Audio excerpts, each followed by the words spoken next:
Hello, Upper Cervical doctors and students. Welcome back to the UCM podcast. I'm Dr. Bill Davis, your host, and joining me today, my guest is Dr. Kyle Troyer. Welcome back to the podcast, Dr. Troyer. Hey, Dr. Davis. Good to see you again. Such an honor to be here. It's been a few years since we've been on, so excited to get back with you. Absolutely excited to have you here and love your heart for upper cervical chiropractic and for the people that you serve. And so excited to have you on the podcast once again. And for anybody out there who doesn't know you, Doc, please share a little introduction for our audience. Well, yeah, that's awesome. So yeah, I'm Dr. Kyle Troyer. Been practicing here in Cedar Falls, Iowa for 21 years now, Bill, somehow. And, it's been amazing. This experience has absolutely, changed my life in so many ways, being able to touch so many lives and see their lives change, but also their families' lives change. And I just am so thankful for the opportunity. Been doing this for 21 years. And we've been blessed to open up another clinic in Dubuque. Now that was probably since we were on last. So we've had an office running there now for 3 years. That's about an hour and 15 minutes from Cedar Falls. My associate doctor, Dr. Tyler Speed, does an amazing job in the Dubuque office, taking care of all those people over there. So that's really exciting and really, really blessed to have that opportunity. So we're reaching a larger audience, and we know that there's more people that need us. So, it's exciting. I feel like we have just this amazing thing that needs to get out to people. I know that's your heart, Dr. Davis. So it's just kind of where we're at right now, is in that stage of, hey, we need to reach more people. How do we do it? And how do we find the people to help us do it? Awesome. Yeah. I'd love to talk more about, the second location that, like you said, if it, in the last few years here, you got that going and it's doing well. And, Dr. Tyler Speed is doing a fantastic job over there. And so, yes, talk about how, what was the progression of, moving from one office to a second location. Yes. What were some of the things that, you learned along the way? What were, how did that all work? Yeah. Well, first step was Dr. Speed was somebody I met even before he went to chiropractic college. It's funny. We did a talk with our local university to the pre-chiropractic club. We had just moved into our new kind of expanded space. And I wanted to introduce them to us, and certainly, kind of a new, just kind of show off our new space, if you will, because we were really proud of it and wanted to show them what was maybe possible, in chiropractic sense. So they came over. Dr. Speed was one of them, and we did our orientation class for him that night. And that's cool. He ended up staying after because I said, "Hey, who wants to take X-rays?" And he raised his hand right away. He's like, "I do." And he stayed. We took X-rays, and I told him, we need to see you next Wednesday. And he came back, got his first upper cervical adjustment, and that shifted his perspective and his thinking. And he said, "I really want to do upper cervical." So I sent him to the college that I felt is doing it the best and teaching it the best, which is Sherman College of Chiropractic in Spartanburg, South Carolina. As you know, Bill, it's a little warmer down there in January than it is in Iowa. So right. Dr. Speed got pretty comfortable down there. He enjoyed golfing in February. But the cool thing is we were able to get him back here for an associateship. And his lovely wife, Ro, had a lot to do with that. Her family lives in Dubuque. And before he came back, we actually talked because he knew my mission. I have a mission to set up 5 clinics around Eastern Iowa. I know there's more people that need upper cervical doctors, like I was saying. So I always thought we'd go to Cedar Rapids first. It's just down the road for me. But he said, "What do you think about Dubuque first?" And I said, "I'm very open to that idea." So that's what happened. He came and associated with me. He spent 2 years learning the systems and Bill proving that he could, take care of people and do a good job, not a good job, a great job of clearing the line and, technically very sound. And just learned a lot of the ins and outs also of the business. And at that point, after 2 years, we were ready to launch that Dubuque clinic. And yeah, he went into it just from the jump. We had a big first month, and you know, from there it's just grown every year. It's gotten better and better, and so really proud of him. And you know, there's definitely room for growth over there as well, just like Cedar Falls and every community we go into, as you know. So anyway, yeah, it's been a great journey, and like I said, really proud of the team over there and how they're doing. That's awesome. Yeah. So talk a little bit about how it's structured, because I think it's something that a lot of doctors, you know, if they have a successful initial clinic, which hopefully you do have a successful initial clinic first before you try to open a second clinic. That's the first step, isn't it? Right. Yeah. You got to build that first one, build it really well, and build it to capacity. Right. Yes. But when you go from the one to the you know, to the second one, there's obviously there's different ways to do it. There's a lot of different ways that can be structured and whatnot, how it can be run. And so I'd love to, you know, get into some of the specifics of how you've set it up and how it's structured, and because it has been successful for you. Yes. So we are owners of the clinic 100%. You know, we finance, set it up, built it out, all those things. Dr. Speed is, as an employee, is an associate doctor. But in my mind, certainly he's the clinic director. And Bill, I'm not there. You know, that's not something that I'm over there twice a week. No, I'm not. You know, he's the doctor there. In our minds, it's his clinic, and we've set it up that it will be his clinic down the road. In fact, we've early on, we set what we thought was a fair, you know, price for purchase before we even, you know, went to that step. So, and basically how we set it up then, as far as that goes, is it's a profit share. So, you know, as the profits happen, then we share those, and it just works really well. So I've been really happy. I know he's been really happy. Just like I said, there's always room for growth. We're definitely looking for another doctor for him over there. And, you know, that's exciting to see as well. And, you know, it's, you know, once him and I are both ready, then we'll transition the practice to him, which would be a pretty easy thing since he's already been there the entire time, you know. Right. You know, you go to a bank and say, hey, I'd like to buy this practice that I've been running and I've built for the last how many, 3, 4, 5 years. And oh, by the way, the you know, this is a purchase price, which is below market value because I built it bigger than that. Right. And it just seems to work. So that's the model. That's cool. So yeah. So you established that price even before you opened the practice. Right. Is that right? Okay. Yep. Correct.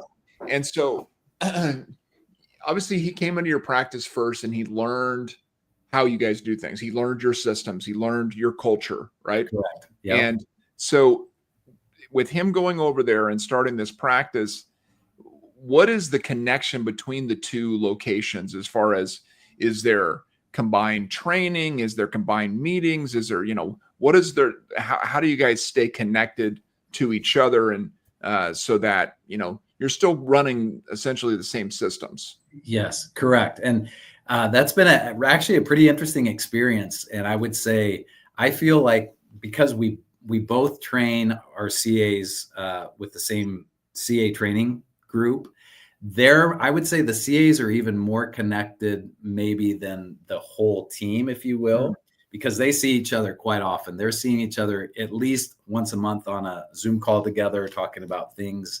And also just are able to communicate certainly back and forth just about, you know, different things that are going on.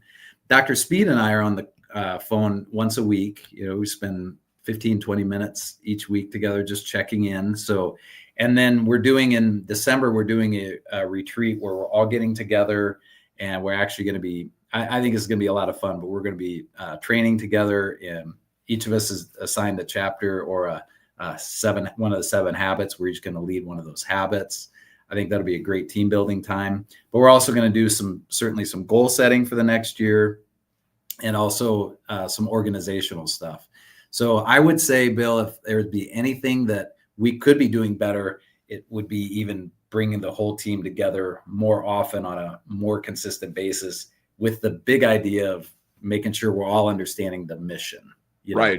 Right. So, yep. Yeah, because that's the thing, you know, that we've seen that can cause two locations to not work as well sometimes is Mhm. they become two completely different practices, right? Entities. Yep. And they don't have that connection to one another. They don't have the same culture. They don't have the Mhm. same systems. They don't have the Mhm. same, the why, the mission. That it's not as connected. And so yeah, that's definitely it's something that, I mean, if you're out there and you're thinking about adding a second location, that is a key piece, is figure out how you're going to keep the culture consistent between the two practices, because that's going to be a big part of making it And work and make it successful. and then just with the lead doctors, just making sure communication is happening. Mhm. Like I said, we're on the phone every week consistently. We don't miss that, but there's obviously touch points in between there. But I think that's to me is probably the real key, is making sure that there's communication with the doctors. So any, messaging then can get distributed. But yes, I agree, Dr. Davis. I think that would be, when we do this again, that might be another focus, is to, hey, making sure the team is all, everybody's pulling in the same direction. And I'll give Dr. Speed a ton of credit there, like, because he trains with us so well, and because we spent all that time together, there's a level of trust. But as you know, it's important to always just be checking in and making sure everything's, going the right direction. So yeah, Yeah. it's been I would say it's been a great experience, and one I would like to replicate. That's awesome. That's awesome. Mhm. And so I want to shift gears a little bit. I know that this summer you were able to do something that I just heard about, and I just was really excited about. I wanted to hear more about it. Was you went on a mission trip to, was it Kenya? Is that right? Yes, sir. Okay. Mhm. So went on a mission trip to Kenya, help to take care of people out there, Mhm. and introduce upper cervical chiropractic to the area, right? And really Yeah. be able to help a bunch of people. So tell us about that. Well, to go back just a bit to sort of set the stage, Yeah. this is a really cool story, Bill, about how, basically our vision became a reality. And I don't want to take credit for that. I just want to say, sometimes when you speak things out, down the road, you see them come to fruition. My first thing I'll tell everybody, if you're an upper cervical chiropractor, you need to join Toastmasters. That's Hmm. really important, because you learn how to communicate in Toastmasters, right? Yeah. So when I opened I did that early on in practice. Yeah. it's a Toastmasters. great, it's a Yep. great tool, isn't it? To Mhm. learn how to communicate. So Mhm. Bill, I did that when I opened my practice in 2004. I think let's say I joined maybe 2005, because I opened in February of 04, probably joined Toastmasters 2005. And I remember my first speech for Toastmasters. If you remember, it's tell us about yourself. Yep. So I'm like, well, I don't really want to do that. I want to talk about maybe where I might be at my 80th birthday party. So that's what I did. And it sounded something like this. Hey, welcome to our 80th birthday party here in the Caribbean, these beautiful Caribbean islands. And, it's been great. We've had this really amazing career of helping people. We've had 5 clinics around Eastern Iowa. We set up clinics in the Caribbean, and then we came to Africa and helped wipe out the AIDS epidemic through the upper cervical adjustment. And it was like this big thing. We spoke out, in 2005, 2006, whenever that happened. And I remember one of the guys came up to me after. He's like, wow, it's a pretty big dream. And I said, well, I just feel like that's what's going to happen. It's like more like this is the direction we're going. So it's interesting, because for all those years of in between there, I felt like we were moving, but man, I felt like we were moving pretty slow. It's kind of like the bamboo, shoots, building the roots and not really seeing any, growth from that. But then, first step was we opened our second office in Dubuque, and that was part of it. Right. Yep. And then, and the next step was our 20th year reunion at Palmer College, which was amazing, because and even my wife had said, like, hey, my wife, Jamie, is like, are you guys meeting this year? Is like, this was in January or February of 2023. She's like, it was 20th year reunion or a year. You should probably be meeting. I'm like, yes, this is a good idea. So anyway, we sort of helped coordinate making that happen. And this amazing lady came, Dr. Ange Merrick, who we had known each other at Palmer. Certainly we'd graduated together, but we hadn't really connected that much. But we definitely just just reconnected and energetically at the reunion. It was like, oh wow, it's good to see everybody again. And we talked for a little bit, and her husband was there. They were just amazing people.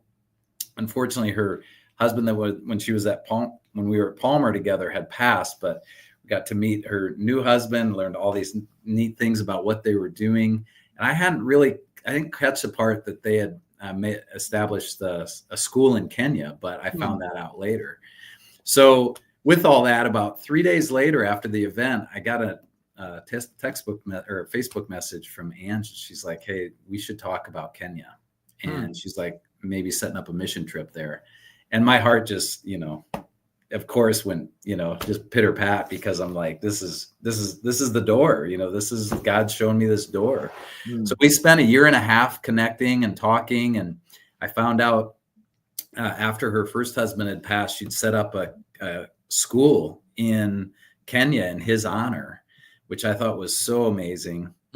And then her and her husband, her current husband, Paul, they had really just started to just build into the community in Kenya.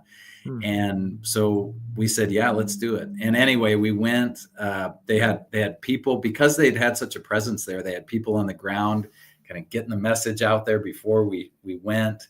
And they have this beautiful home there that they were able to take care of us in. We were very well supported while we were there. We took a group of 4 doctors and 3 team members, including Paul. And, we just really, it was amazing. We took care of 4,000 people in 5 days. Wow. 4 doctors. Yeah, it was, and an amazing Kenyan team, Bill. So amazing seeing these wonderful Kenyan people just getting behind the movement, And again, I give just tons of credit to Paul and Ange. They'd been, this is like their 13th or 14th trip to the area we were in, which is Watamu, Kenya. So they had their, they had their connections there, and we used them, and it was unbelievable. So very thankful for that opportunity. And we are going back, Nice. Since then, we've started a nonprofit called Chiro for Kenya. And, we're actually, God bless her, Ange just went back with just herself as a doctor, and then the team, and they took care of, over a 3-day period, they took care of almost over 800 people. Wow. Just by herself. So we're looking for more doctors for February and September of next year. We're going to take 3 trips back, and I'm definitely going back, Bill. Kenya's an amazing place. So if people are interested in going, how do they find out more information? Yeah, so chiroforkenya.org is going to be our big fancy website that we're currently building. And they can reach out, chiroforkenya@gmail.com, Chiro for Kenya Facebook page, so all this will be available. But yeah, even if they just reach out to me personally, I'd love to steer them in that direction. But yes, we are looking for more doctors. Now, it's knee chest specific, but good news is we can train. And in fact, that was the beauty of one of the experiences for Dr. Ange. She'd been a practicing chiropractor just like me for 20 years, but never practiced upper cervical. And she was one of the doctors that was going, but we had 4 actually knee chest doctors that were planning on going, and she was going to do more of the organization, running the clinics behind the scenes. Well, unfortunately, one of the doctors couldn't go. So Ange and I had 2, maybe 3 months to train. And so we did a lot of video work, and she started getting some hands-on then as we were getting ready to go. Now, she had great, experience with getting hands-on people, obviously over 20 years. She just needed to learn the specific adjustment of the knee chest. And we were able to do that. And she did an amazing job. I took her and Dr. Chris Tavick and Dr. Zach Shaw, just amazing chiropractors. And yeah, it was unbelievable. What an experience. I feel like my heart opened to a new level for serving. So cool. Very cool. Yeah. And strongly recommend it. Yeah. Well, it's definitely. We'll put the information in the show notes for this episode. If you want to find out more information about Chiros for Kenya. Chiro. Yep. CHRIO FOR Kenya. FOR. Okay. Yep. Chiro for Kenya. Awesome. Yeah. Yeah. Pretty amazing. Cool. So, and I know another big thing that's happened this year is, I mean, the first knee chest conference that I think I've ever heard about happened this year, the Upper Cervical Lyceum. Yeah. And I believe it was just in October, right? So tell us about that. How did that come together, and what's the plan for that in the future as well? Yeah, that's great. So I'm part of my group of knee chest doctors called the Knee Chest Society. This is through Dr. Ray Drury, and he's the leader of our organization, but certainly directly trained by Dr. Kale. He's the godfather of all the knee chest groups, if you will. Mm-hmm. And we just decided that, hey, we've had seminars, but we haven't had a conference, especially within the knee chest world, that we thought, let's get some speakers together from a stage, but let's do some technique stuff, but let's not make it technique specific. And truly, it really wasn't. In fact, we had a Blair speaker on the stage. We had an orthospinalogy doctor that taught from the stage, or ortho doctor. So it was really, it was just an amazing experience. We brought a ton of students and upper cervical doctors from across the disciplines, and it kind of had a mini upper cervical evolution feel to it. Oh, you remember those? I remember. Yep. Yeah. Those are really, so really that was our goal, was to try to create something on a mini version of that, and then see where that takes us. But we had breakout sessions to learn knee chest, upper cervical. So that was cool. And yeah, we're definitely doing that again. And in fact, we're hoping to April of 2027, probably shifting more towards spring. That seems to be a really good time to have these events, like the upper cervical evolutions were at that time. But yeah, the experience there was amazing. It's, as it's so powerful to be around people that are, philosophically based, excited about chiropractic and upper cervical care, and just being with them just gets you jazzed to go back and serve more people and do it bigger. And I came back, that's exactly what I came back with, Dr. Davis, is the passion to, okay, we need to do this more and bigger, especially as, you go to a place like Kenya and you see the need there, and you think, man, we just need to do more. I feel like that's maybe the thing that happens to us in our little bubbles and our little islands.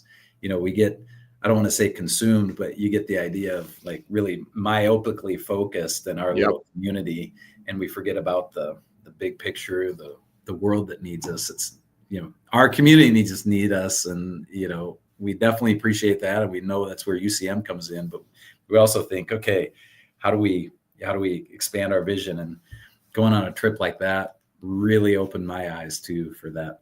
And I would just say too, the just going back to that Kenyan experience, because of the people there, how their hearts were just so filled with gratitude for us coming. And they just kept saying, there's nothing like this here. We don't have access to anything like this. And it's incredible. And not only were they happy they could get the care for themselves, but what I felt is they felt that the community was benefiting, and not only because of all the people that were getting served, but like I just felt like they see them as part of a whole of Kenya, and that as they rise, then Kenya rises. And it was really amazing.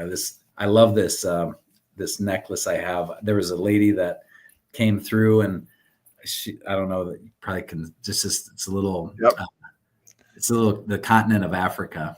Right. And a lady was coming through and getting care. And I said, oh man, that's such a beautiful necklace. She's like, do you want it? I'm like, of course. If you, like, yes. And she's just put it right on my neck. And that was just the attitude the whole time. They're just the most amazing. I just felt like there's just really heart-led people, and that opened up my heart. So that's cool. Yeah. Well, I'm excited about, that you guys were able to do a knee chest conference. And I really hope that this is just the beginning of starting to bring the knee chest groups together. It really, there's so much splintering within upper cervical in general, and I think it's gotten better over the years. We've seen some good coming together, especially even through the Diplomate program. We've seen some really good things there. But the knee chest groups are definitely one of the most segregated of all the groups that are out there. And I'd love to see that you got, I'd love to see you guys come together more. If it's this conference that hopefully will have that happen, bring all these different perspectives together, learn from each other, and, be able to help each other, be able to help more people in your communities. I would love to see that happen. Yeah. Amen. And I know that there's a movement that direction, Bill, with the leaders in the, all the knee, chest, upper cervical groups are getting together on a somewhat regular basis and talking through those exact things that we're speaking of. So it's definitely happening. And again, I always go back to, Dr. Kale, just with his passion for serving people. And, he really, in my mind, he really kept the work alive and was kind of the taproot, if we will, for the knee chest groups. But I think specifically just getting together on the commonalities of the groups is probably the best place to start. And then the passion for serving people, and the philosophy about why the knee chest and why do we do. And then I always give credit too within the world of upper cervical, going back to the upper cervical evolution, like we talked about, Bill, that was 18 years ago, but with Dr. Ray Drury and Dr. Thad Vanyo, they didn't say, or nobody believed that was possible to get all the technique groups in upper cervical under one roof. And they did. And it's really, to me, that's a lot of where the collaboration began. So we've kind of come full circle to that a little bit. I think there was a lot of unity, and then I think there's been some splintering, but now we're trying to see, and this conference, hopefully this Upper Cervical Lyceum was part of that, starting to bring that curve back together and within the knee chest world specifically, but also just, the upper cervical work it's the most beautiful work anywhere. Absolutely. And it needs to be out there and recognized, and we need more doctors. That's right. And more unity within what, like you said, find the commonalities. There's so much commonality if you just look for it, and instead of constantly focusing on the differences, if you can look at the commonalities and look at the why behind what you're doing, you can find a lot of connection there. And so, Doc, I've so enjoyed this conversation. I want to give you just a chance to share, you mentioned 5 clinics. I love it. That vision of 5 clinics. And obviously you're going to need some help with that because you can't run 5 clinics. No, I cannot. So let's talk about what if there's people out there that are excited about that, excited about your vision, how could they get involved in what you're doing? Yeah, well, I guess the biggest thing is just know that if you're looking for an experience of training in an upper cervical setting, this is certainly a place where you can do it. We're in the beautiful state of Iowa. We just love it here. But we know there's people that need us here, but there's people that need doctors everywhere. But if you're willing to come and we can train you, and if you're coachable and willing to learn and put the people first, I think we got a fantastic opportunity for those people. And what it takes is just the passion for this work. And if you have that, we're more than happy to teach you all the details. So they reach out to me. You can reach out to me. ucdocT@gmail.com is my email. My cell number is 319-939-3061. Just reach out to me and let's figure this out. But, I definitely encourage people, one of the talks I did, Bill, at the Upper Cervical Lyceum was about, things to do to open your first or second or third or fourth clinic. And associating isn't for everybody, but at the same time, what a great opportunity. If there's doctors that are looking, there's other doctors that certainly are, consider learning from the people that have made the mistakes, which I've made plenty of them, and then save yourself from that. Take the good that you can learn and then apply it in either your own practice or like what we've done in Dubuque and want to do in other communities, help us help set up that clinic for you, and then build it, and then take it over as your own. I think that's a great model. So it's really, we're just looking for those people that have that in their heart. Awesome. Well, yeah, get in touch with Dr. Troyer if you're interested in being involved with what they're doing there in Iowa. Excited for that. And Bill, if you don't mind, I'd like to say too, just we need more doctors for Kenya. We're really needing more people. But Dr. Ange went by herself, last time in November. We have openings in February, so we're going to be going again in February, and then we're going to be going again in September, and also in July. Though we got plenty of people, plenty of help with that one, but we do need more people. So please reach out, on that. Either way, my email, Chiro for Kenya, call me, text me, and let's just get more doctors down to Kenya so we can serve those people as well, which is also a great training ground for them to get your hands on a lot of people in a short period of time. Yeah, and absolutely. What a blessing. So thank you for that opportunity to share that. Absolutely. Awesome. So thank you so much, Doc, for being on the podcast today. Appreciate you so much. And for all you out there, as we always say, go team Upper Cervical. Yeah.